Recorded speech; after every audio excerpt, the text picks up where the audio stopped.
कर जोरी कह, नाथ नाम तब से तू नर चढ़ी भव सागर तरही। बाबा ने पार होने का रास्ता जामुन जी, भगवान समुद्र के किनारे पूरे पहरे पर बैठे, समुद्र रास्ता नहीं दे रहा है। भगवान श्री राम के मुख की वाणी है। राम जी ने कहा लक्ष्मण ये जड़ है, ये मूर्ख है। बोले कब क्या करना है जी? बोले लक्ष्मण बाने अरे सरासन आरो, लक्ष्मण बाने सरासन आरो, सो शब्दारी प्रेसक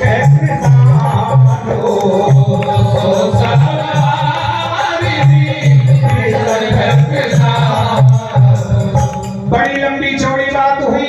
लक्ष्मण भैया देखते रह गए। आज तक से नियम रहा कि जब जब ये लक्ष्मण हाथ में धनुष बाण उठाया तो राम जी मना करते रहे, लक्ष्मण ऐसा काम नहीं करना चाहिए। पूरे रामचरितमानस में लक्ष्मण भैया ने 2 जगह धनुष बाण उठाया है जी। और तालाब कथा श्रवण कर रहे थे, तीसरा बार उठाए भी लक्ष्मण भैया ने। पहले बार जिस समय भगवान महारानी सीता की खोज करने के लिए सारे बंदर राम जी के साथ में बैठे थे। कहां बैठे थे? सुवेल शैल पर सारे इकट्ठे बंदर हो गए। यहाँ सुवेल शैल रघुवीरा अब उतरे सेना सहित सुवेल शैल पर भगवान विराजमान है। राम जी वृक्ष के नीचे बैठे और सारे बंदरों का स्वभाव है कि बंदर नीचे नहीं बैठते। बंदर कहां बैठते हैं? डाल पर बैठते। गोस्वामी बाबा ने बड़ा सुंदर भाव दिया। सारे बंदर डाल के ऊपर बैठ गए और बैठे तो ठीक जी, अपना अपना पूंछ भी नीचे लटका दिए रहने लगे। राम जी के माथे पे पूंछ, इस बंदरों का, सब बंदरों का पूंछ लग रहा था। लक्ष्मण भैया ने धीरे से तेवर दृष्टि करके देखा। लक्ष्मण भैया ने कहा प्रभु क्षमा करना। बोले क्या हुआ? सरकार अब हमारा धनुष पे प्रत्यंचा चढ़ने वाला है। राम जी ने कहा अभी क्या, लंका के सम्रांगण के प्रांगण में युद्ध होगा। सुवेल शैल पर तो युद्ध का कोई यहाँ पर आधार नहीं है। लक्ष्मण भैया ने कहा सरकार इतनी आप सेना रखे हो, इतनी आप फौज पास में रखे हो, लेकिन आज मैं बता देना चाहता हूं इस सारे बंदर, सारे आपके सेना को उठने बैठने चलने का कोई शिष्टाचार मालूम नहीं। राम जी ने कहा हो क्या गया? राम जी को कौतुकी आनंद लेते हुए राम जी ने पूछा लक्ष्मण क्या हुआ? लक्ष्मण भैया ने कहा सरकार ये बंदरों को समझना चाहिए, आप कौन है? स्वामी है। और ये कौन है? बोले सेवक है। तो स्वामी के आगे सेवक को कहां बैठना चाहिए? ठाकुर जी ने कहा कोई बात नहीं लक्ष्मण। लक्ष्मण ने कहा नहीं सरकार, अभी लक्ष्मण का बाण धनुष पर चढ़ गया है। आज सारे बंदरों को मार के मैं बता दूंगा कि स्वामी के सामने कैसे बैठना चाहिए, कैसे उठना चाहिए, कैसे चलना चाहिए। राम जी ने कहा लक्ष्मण ध्यान देना, इस समय बहुत बड़ा युद्ध लंका के सम्रांगण के प्रांगण में ठन चुका है और कहीं तुम्हारे बाण के द्वारा हमारी सेना घायल हो गई तो युद्ध में हम लोग विजय कैसे प्राप्त करेंगे? लक्ष्मण जी ने कहा सरकार लेकिन ये शिष्टाचार बताना बड़ा जरूरी है। भगवान श्री राम ने कहा लक्ष्मण ऐसा सेना कहां मिलेगा? किसी को हम रखते हैं अपने पास में, नौकर रखते हैं, काम करने वाले रखते हैं, तो हे लक्ष्मण वेतन देना पड़ता है, भोजन देना पड़ता है। युद्ध करने के लिए सिपाही रखेंगे तो हरवा और हथियार भी देना पड़ता है। और राम जी की कैसी सेना है? बड़े अच्छे हमारे काशी के संत ने लिखा राम जी की सेना क्या है? महाराज न वेतन देना है, न भोजन देना है, न हरवा देना है, न हथियार देना है। भोजन कहाँ करेंगे? संत ने लिखा कि नौकर वे ऐसा चाहिए। राम जी की कैसी सेना है? बोले जो घर कभी न जाए, बोले भीख मांग भोजन करे अकान पे हाजिर।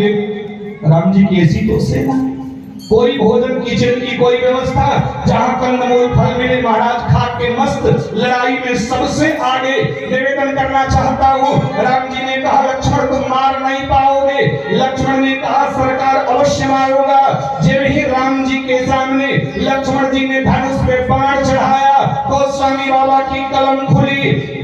बोले होता क्या है? बोले प्रभु तरु तर कपिदार पर,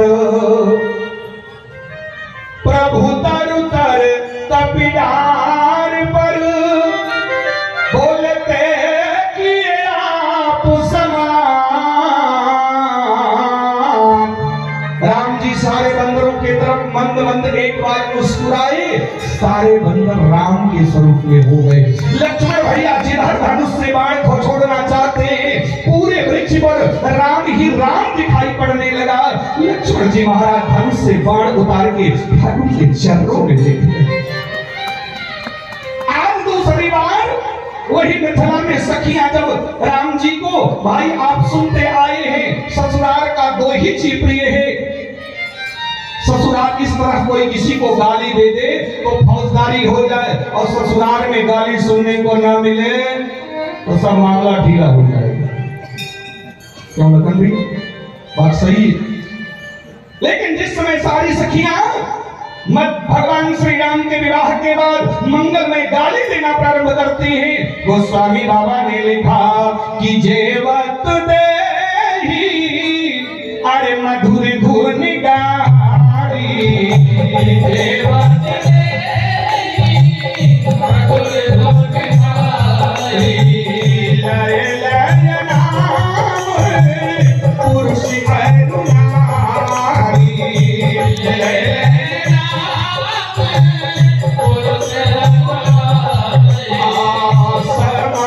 सुहावन गाड़ी विराजा, समय सुहावन गाड़ी विराजा, हसत राउ शब सहित समाजा, हसत राउ शब सहित समाजा, समय सुहावन।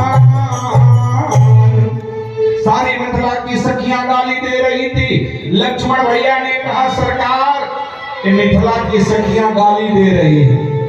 राम जी ने कहा ससुराल में तो गाली ही तो प्रिय है लक्ष्मण, और क्या है? लक्ष्मण ने कहा सरकार हमें गाली देती, आपको गाली देती तो मैं सहन कर लेता। हमारे माता पिता आज ही आज सबका नाम लेकर गाली दे रही हैं। राम जी ने कहा तब तुम क्या करोगे? लक्ष्मण ने कहा सरकार आज यहाँ मैं धनुष पे बाण चढ़ाता हूँ, ऐसा बाण मारूंगा सखियों को कि सारे सखियों का ओठ बंद हो जाएगा, न ओठ खुलेगा न गाली देगी। राम जी ने कहा क्या लक्ष्मण तुम मार करके ओठ बंद करके गाली बंद कर सकते हो क्या? लक्ष्मण ने कहा सरकार प्रयास तो मैं करूंगा। जब ही लक्ष्मण ने धनुष पे प्रत्यंचा चढ़ाया, राम जी बार बार मना कर रहे हैं, 1 मिनट और मुझे समय दे दो। लक्ष्मण ने पूछा क्या हुआ? लक्ष्मण भैया से राम जी ने कहा बता लक्ष्मण, ये जितनी सखियां हमारे माता पिता को गाली दे रही हैं, और यही सखियां यदि अपने अपने माँ बाप को गाली दे तो? लक्ष्मण जी ने कहा तब तो हमें बहुत आनंद आएगा। बाबा ने बड़ा सुंदर कवितावली में भाव दिया, और भगवान श्री राम ने जहां लक्ष्मण जी महाराज ने अपने तीर से काम करना चाहा, वहां पर राम जी ने अपने अपने मंद मंद मुस्कुरा करके राम जी ने ऐसा नेत्र घुमाया सखियों के तरफ कि सारी सखियां बावरी हो गई। और बाबा ने क्या लिखा कि एक रात की बात सुनो सजनी, एक रात की बात सुनो सजनी, मड़वे में भयो एक कौतुक भारी, जेवन लागी बारात सब सखिया सो चढ़ी मिथिलेश अटारी। तो राम का रूप निरेखत ही, भैया राम का रूप निरेखत ही, मति ब्रह्म भाई सब गाव निहारी। तो भूल गई अवधेश का नाम, तो देन लगी मिथिलेश गार, देन लगी मिथिलेश गार। ये राम जी का स्वभाव है, लेकिन कहने का मेरा मूल तात्पर्य है, समय के परिधि में निवेदन करना चाहता हूँ। आज भगवान श्री राम बार बार लक्ष्मण भैया को समझाते रहे, लेकिन लक्ष्मण जी से राम जी कहते हैं कि लक्ष्मण बाण आर सरा सन आनो, असो सब बारिधि बिसठ कृषान। भगवान ने जब ही लक्ष्मण से बाण मांगा, समुद्र आके राम जी के चरणों में लेट गया जी। समुद्र में सेतु के निर्माण की योजना बनने लगी। जामवंत जी महाराज बताना चाहते हैं, इस पंचदिवसीय राम कथा के माध्यम से ठाकुर जी के चरणों में मैं निवेदन करना चाहता हूँ। बाबा ने बताया, अरे संसार वाले, यदि इस भवसागर से पार होना है तो बाबा ने पार होने का 4 रास्ता दिया। नाथ नाम तब से तो बोल नर चढ़ी भवसागर तरही। क्या करने का साधन है मैया और भैया, ध्यान देना। 4 रास्ता हमारे जीवन में है। एक है राम जी का नाम, दूसरा है रूप, तीसरी है लीला और चौथा है भाव। नाम रूप लीला भाव एते चतुष्टयम नित्यम सच्चिदानंद विग्रहम। आदि शंकराचार्य जी ने बताया, एक जीवात्मा को परमात्मा के चरणों में जाने के लिए 4 रास्ता है। जैसे आज कार्तिक का पवित्र महीना में आप 5 दिनों तक इस वृंदावन धाम में आकर के कथा सुन रहे हैं, धाम की कितनी बड़ी महिमा है। एक संत ने तो गाया, मेरा भी धाम वृंदावन बना दे, देखो क्या होगा। मेरा भी धाम वृंदावन बना दे, देखो क्या होगा। मेरा भी धाम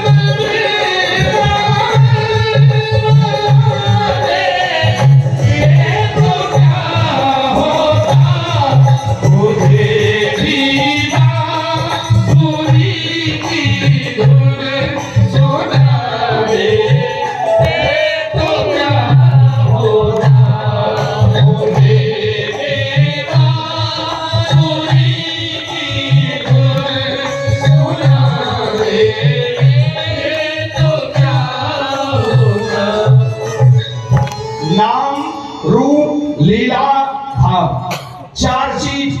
और जिस समय भगवान लंका के समरांगण में युद्ध करने से पहले भगवान, सबसे पहले भगवान ठाकुर जी के मन में विचार आया, सेतु बनाने की बात आने लगी। आज का विज्ञान बहुत आगे बढ़ा, नहर में पुल बांधे गए, गंगा जी में सेतु बनाया गया, लेकिन आज का विज्ञान, आज की व्यवस्था अभी तक से समुद्र में सेतु का निर्माण नहीं कर पाया।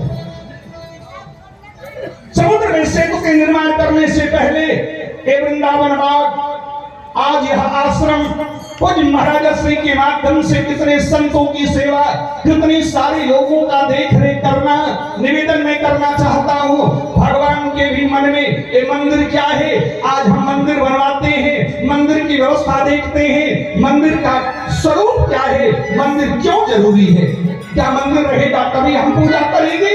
राम जी के मन में सेतु बनाने से पहले राम जी के भी मन में भाव आया, मोरे हृदय भैया मोरे हृदय परम कल्पना।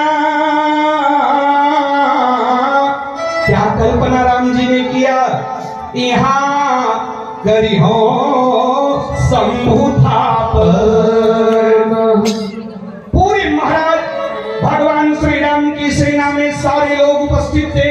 पद्म 18 जोधा बंदर, सारे मंत्रिमंडल, जीवाचार लक्ष्मण जी महाराज, भगवान ने सारे लोगों को बुलाकर कहा, हमारी हार्दिक इच्छा है इस समुद्र में सेतु बांधने से पहले मैं विश्वनाथ को यहाँ स्थापित करना चाहता हूं। क्या आप लोगों की इच्छा है मंदिर बने? भगवान ने सबके मुख की तरफ देखा, सब लोग बहुत प्रसन्न हो गए। सरकार मंदिर बनना चाहिए, लेकिन एक बात उदास हो। कौन? संत ने बताया, जीवाचार लक्ष्मण जी महाराज उदास हो। राम जी ने पूछा, क्यों लक्ष्मण? यहाँ मंदिर बनने से, महादेव को बनाने से क्या तुम्हें कोई परेशानी है क्या? लक्ष्मण भैया ने कहा, सरकार मंदिर जरूर आप बना रहे हो, मंदिर बने, मैं मंदिर बनने के पक्ष में हूं, लेकिन स्थान का चुनाव जरा सही कर लेना चाहिए। राम जी ने कहा, हुआ क्या? कौन सा स्थान चाहिए? लक्ष्मण जी ने कहा, सरकार मंदिर बनना चाहिए, लेकिन ये मंदिर का जो आपने चुनाव किया है, ये मंदिर का चुनाव आपने दक्षिण भारत में कर दिया, और हम 4 भाइयों का परिवार हो सकता है आपस में चलकर यदि बिखर जाए, बिखरने के बाद आना जाना, बोल चाल, रहन सहन सब बंद हो जाए, तो सरकार मंदिर से कुछ लोग वंचित रह जाएंगे। इसलिए मैं तो कह रहा हूं, आपको मंदिर बनाना है तो मध्य में मंदिर का आप निर्माण करो। राम जी ने कहा, चिंता न करो लक्ष्मण, मंदिर जरूर दक्षिण भारत में बनेगा, लेकिन एक बात मैं कहना चाहता हूं, कान खोल के सुन लेना, मंदिर बनेगा दक्षिण भारत में, लेकिन मंदिर के पूजा का सामान जब से उत्तर भारत से नहीं आएगा, तब से मंदिर की पूजा मान्यता नहीं मानी जाएगी। गोस्वामी बाबा ने भाव खींचा, बोले उत्तर भारत से क्या आएगा? बोले जे गंगा जल आनी चढ़ा वही गंगा जल आनी चढ़ा, जे गंगा जल आनी चढ़ा वही गंगा जल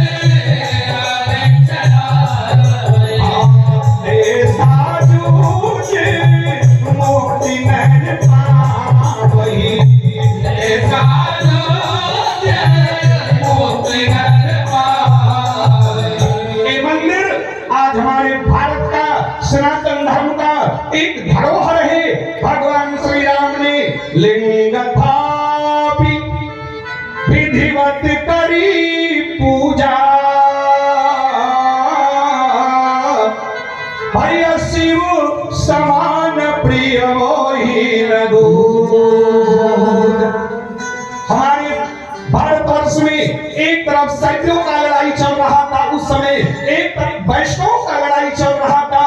अपने आप में हमारे महाराज अनुयायी धर्माचार्य पूर्वाचार्य आपस में लड़ रहे थे, हम वैष्णव हैं, हम इस परंपरा के हैं, लेकिन राम जी ने उस समय मंदिर बना करके पूरे आचार्यों को एक में जोड़ा, और मंदिर बना करके भगवान ने पूरे भारत को एक में जोड़ दिया। उसके बाद नाथ नाम तब से भैया नर चढ़ी भव सागर तरही। अब समुद्र में सेतु का निर्माण कैसे किया जाए? सबसे पहले भगवान समय के अंतर्गत मैं निवेदन करना चाहता हूं, पहले राम नाम की जुड़ैया की गई। सबको पता है कथा, क्यों जी? जब समुद्र में सेतु के निर्माण की बारी आई, सारे बंदरों ने, भगवान ने विचार किया, कैसे महाराज समुद्र में सेतु का निर्माण होगा? जामवंत जी महाराज कहते हैं कि शिल्पी कर्मो और शिल्पी कर्म जाने नल नीला। एक पर रा दूसरे पर म लिख करके समुद्र में सेतु का निर्माण होने लगा। राम नाम की जुड़ैया की